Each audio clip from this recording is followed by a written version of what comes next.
وکفا وسلام علی عبادہ الذین اصطفیٰ اما بعد فاعوذ باللہ من الشیطان الرجیم بسم اللہ الرحمن الرحیم ان اللہ وملائکتہ یصلون علی النبی یا ایہا الذین آمنوا صلوا علیہ وسلموا تسلیما اللہم صلی علی سیدنا مولانا محمد معدن جود والکرم وآلہ الکرام اجمعین۔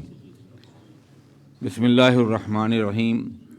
ان هو الا ذکر و قرآن مبین لینذر من کان حیا ویحق القول علی الکافرین صدق اللہ العلی العظیم۔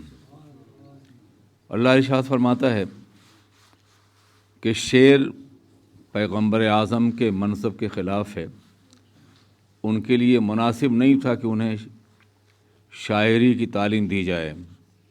قرآن پاک شاعری نہیں ہے۔ شعر عام طور پہ مبالغہ، جھوٹ اور کذب کا مجموعہ ہوتا ہے۔ جتنا مبالغہ ہوگا اسی قدر زیادہ کامیاب شعر سمجھا جاتا ہے، سوائے اس شاعری کی جو اسلامی شاعری ہے۔ اور پیغمبر اعظم اپنے کلام میں بھی ان باتوں سے پاک ہیں، اور یہ تو اللہ کا کلام ہے۔ اللہ کے کلام میں حقائق کی وضاحت کی جاتی ہے، ریالٹیز کو، سچائیوں کو اسی طرح پیش کیا جاتا ہے جیسے کہ وہ ہیں، اس میں کوئی کمی اور بیشی نہیں ہوتی۔ اس لیے یہ قرآن عظیم صرف ذکر ہے، اور قرآن مبین ایک روشن، واضح اور ایک ایسی کتاب ہے جس میں ہر چیز مکمل طور پہ واضح کر دی گئی ہے۔ مبین کے معنی ظاہر کرنا، روشن کرنا، ابانت کے معنی ہوتے ہیں نمایاں کرنا۔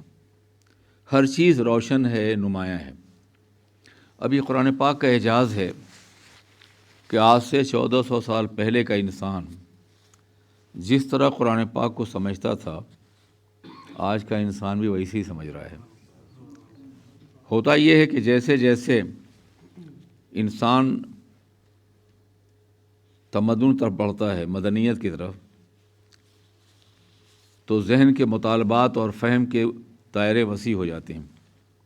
مگر قرآن پاک کا اعجاز یہ ہے کہ نہ اس زمانے کے انسان نے اس کو سمجھنے میں کوئی پریشانی محسوس کی تھی، اور نہ آج کے زمانے کا انسان اس کے سمجھنے میں کوئی دشواری محسوس کر رہا ہے۔ یہ نہیں کہا جا سکتا کہ اس زمانے کے انسان کے لیے نازل ہوا تھا اور آج کے لیے نہیں۔ حیرت انگیز بات یہ ہے کہ جو مسائل آج پیدا ہو رہے ہیں ان کا جواب بھی قرآن عظیم کے اندر موجود ہے۔ سوالات آج پیدا ہو رہے ہیں، مسائل آج پیدا ہو رہے ہیں، جواب قرآن پاک کے اندر موجود ہے۔ آپ ذرا سوچئے، تہذیب حاضر نے جتنے سوالات کھڑے کیے ہیں، ہر ایک کا جواب، مکمل جواب اللہ کے مقدس کتاب موجود ہے۔ جتنے فتنے ابھرے ہیں ان تمام فتنوں کے جواب بھی کتاب الہی کے اندر موجود ہے۔ اشتراکیت ایک فتنہ تھا، کمیونزم جسے کہتے ہیں۔ جمہوریت بھی ایک فتنہ ہی ہے۔ رفض ہے، خروج ہے، الحاد ہے، بے دینی ہے، نیچریت ہے، نیچر پرستی ہے، فطرت کو اور نیچر کو خدا ماننا۔ ان تمام سوالوں کا جواب اللہ کی مقدس کتاب میں مکمل موجود ہے۔ ہماری معاشرتی زندگی و انسان کی، صرف ہماری نہیں، فیملی لائف ہو، سوسائٹی کی زندگی ہو، سیاسی زندگی ہو، مدنیت کی زندگی ہو، کوئی بھی زندگی ہو، کوئی بھی ماحول ہو، قرآن پاک میں جواب موجود ہے۔ کتابیں لکھی جاتی ہیں، انسان جو لکھتا ہے وہ اپنے ماحول کے مطابق، مگر مغرب کا انسان ہو، مشرق کا انسان ہو، شمال کا انسان ہو، جنوب کا انسان ہو، غیر متمدن انسان ہو، متمدن انسان ہو، جنگل میں رہنے والا ہو یا شہر میں رہنے والا ہو، ہر ایک کے لیے قرآن مکمل ہدایت ہے اور ہر ایک کے لیے قابل فہم ہے۔ اور بہت سی آیات مبارکہ تو ایسی ہیں کہ اس زمانے کے انسان نے اپنے اعتبار سے توجیہ کی، وہ بھی حق تھا، اور آج کے زمانے کا انسان اپنے اعتبار سے توجیہ کر رہا ہے اور وہ بھی حق ہے، دونوں میں کوئی تضاد نہیں ہے۔ یہ قرآن پاک کے مبین ہونے کی واضح دلیل، روشن، واضح اور قابل فہم۔